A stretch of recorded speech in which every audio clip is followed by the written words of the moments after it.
Vítejte ve Zlatých horách, kouzelném místě nedaleko polských hranic. V malebné obci Ondřejovice, která se nachází pouhých 20 minut od lázeňského města Jeseník, vám nabízím k prodeji dvoupatrový nízkoenergetický dům, který je vhodný k celoročnímu obývání nebo k rekreaci. Jmenuji se Kateřina Jančík-Hájková a ráda vás domem provedu.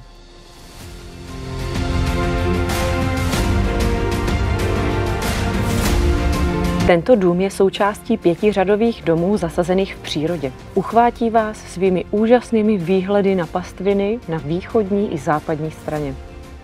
Dům má 2 podlaží. V prvním nadzemním podlaží se nachází vstupní hala, odkud se dostanete do garáže, technické místnosti s kotly, dále na toaletu a do 2 obytných místností.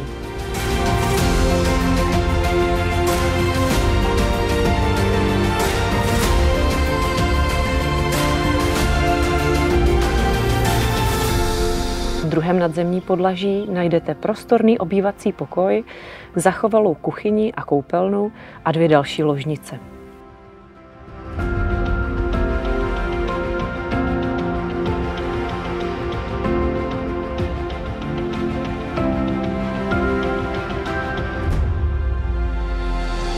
Za domem se nachází oplocená zahrada, ideální pro relaxaci a volný čas.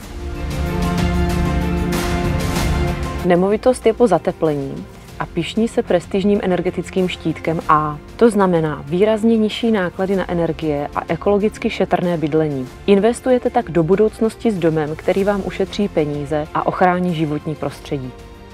Kam můžete vyrazit v okolí? Turistický ráj Zlatohorska Rejvíz je vzdálený jen 4 minuty jízdy. V zimě vás nadchne velké množství sjezdovek, nejbližší je pouhé 3 minuty od domu.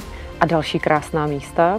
Rychlebské hory a Jeseníky se nacházejí do půl hodiny cesty odtud a malebné Nízké jezero v Polsku pouhých 40 minut. Pokud vás tento dům zaujal a přáli byste si ho vidět osobně, tak mě neváhejte kontaktovat. Budu se těšit na setkání.